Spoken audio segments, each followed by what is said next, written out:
Afinal de contas, a gente deve ou não deve colocar defensivo agrícola, o famigerado, tão polêmico agrotóxico na nossa lavoura? Como plantar para milhões e milhões de pessoas num universo cheio de pragas, num país tropical, sem o uso de defensivos agrícolas? Será que é possível? Quem vai explicar isso tudo para a gente é o professor Dr. José Otávio Menten, da Exalc, USP Piracicaba. Fica aqui com a gente no Simples Assim. Se você gostar desse vídeo, deixa a sua curtida. Acompanhe-nos no YouTube e no Facebook.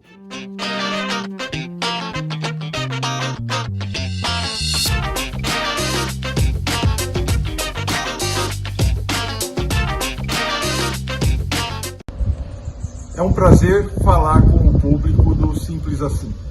A Renata me perguntou se é possível o Brasil produzir alimentos para todo o país e exportar para mais de 1 bilhão e 200 milhões de habitantes, com sustentabilidade. E qual é o papel dos defensivos agrícolas nessa produção? Nós não precisamos aumentar a nossa área cultivada para produzir mais. Nós aumentamos a nossa produção, principalmente graças ao aumento da produtividade, o que significa a incorporação de tecnologia. Isso através de pesquisa e de transferência dessa tecnologia aos nossos agricultores. Só para se dar uma ideia, nós conseguimos aumentar a nossa produção de grãos em uma quantidade muito maior graças ao aumento da produtividade. Ou seja, nós produzimos muito mais numa mesma área. Se nós tivéssemos que produzir a mesma quantidade de grãos que produzimos hoje, tendo a mesma produtividade de 40 anos atrás, nós precisaríamos ter 2 vezes mais a área cultivada, porque o aumento da produção seria principalmente devido à expansão da área. E isso significaria a ocupação, a destruição de florestas para que a gente pudesse ter essa área expandida. Entre os diversos fatores que influenciam na produtividade estão as pragas.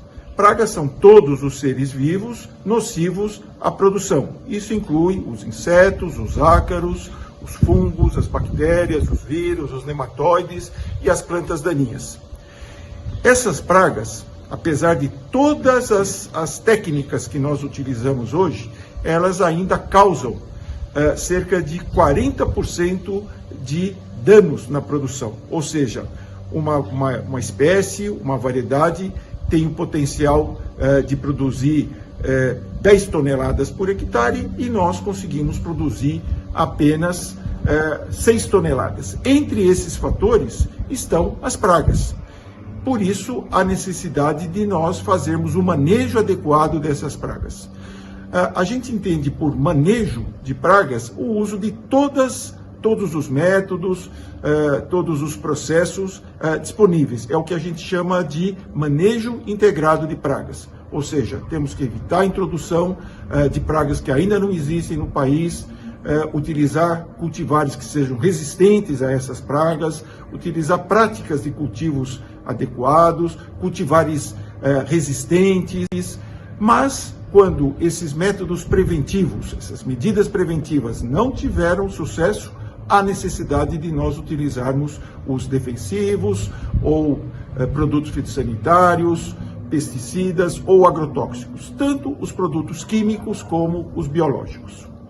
Através desses defensivos, nós conseguimos controlar essas pragas, manter as suas populações baixas. Se nós não utilizarmos, aqui no Brasil atualmente, esses defensivos, a nossa estimativa é que haja uma perda na nossa produção de 50%. Ou seja, se deixarmos de utilizar defensivos, nós vamos produzir metade do que produzimos hoje. O que nós precisamos, então, é garantir que o agricultor vai utilizar esses defensivos com segurança. Segurança significa que sejam disponibilizados produtos bons, isso significa produtos que sejam eficientes para controlar essas pragas, mas que também atendam às exigências ambientais e às exigências toxicológicas. Por isso que existe aqui no Brasil um processo de registro.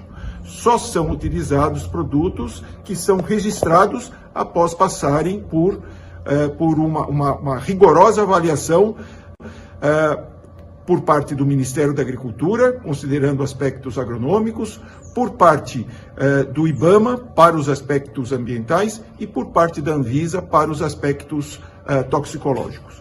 Para se chegar nessa situação, há necessidade de um grande investimento. Um novo produto só chega no mercado após 10 anos de trabalho, envolvendo centenas de pesquisadores e cientistas de diversas áreas, a um custo aproximado de 250 milhões de dólares. E, uma vez produzidos esses produtos, há necessidade deles serem utilizados adequadamente. Por isso, há necessidade sempre de nós seguirmos as boas práticas agrícolas, ou seja, esses produtos são utilizados sempre com uma receita agronômica, respeitando a dose, o período de carência. Isso garante a produção de alimentos de qualidade. Ou seja, o Brasil produz em quantidade e qualidade. Produzimos alimentos saudáveis, tanto que nós atendemos toda a demanda da população brasileira, que tem uma qualidade de vida cada vez melhor, uma expectativa de vida melhor, e exportamos para mais de 150 países. Somos líderes na exportação de soja, de milho, de algodão, mas também exportamos frutas, exportamos hortaliças e os nossos compradores externos, através de um sistema de monitoramento, de acompanhamento, referendam a qualidade do nosso produto. No Brasil também nós temos processos de monitoramento de resíduos de defensivos nos nossos alimentos. Tem o PARA, que é organizado pela Anvisa, e tem o Programa Nacional de Controle de Resíduos, feito pelo Ministério da Agricultura. As empresas privadas, como supermercados, também fazem um monitoramento. E os nossos alimentos estão dentro dos padrões internacionais. Isso garante que nós temos uma agricultura sustentável e o uso de produtos fitossanitários ou defensivos agrícolas. Quando, seguindo a recomendação dos técnicos, eles garantem um produto de qualidade e que nós tenhamos uma agricultura sustentável, suficiente para continuar colocando o Brasil como o maior celeiro do mundo, o país que mais vai atender a demanda da necessidade de alimentos em todo o mundo. É por isso que nós devemos continuar investindo bastante em pesquisa, em educação e transferência de tecnologia.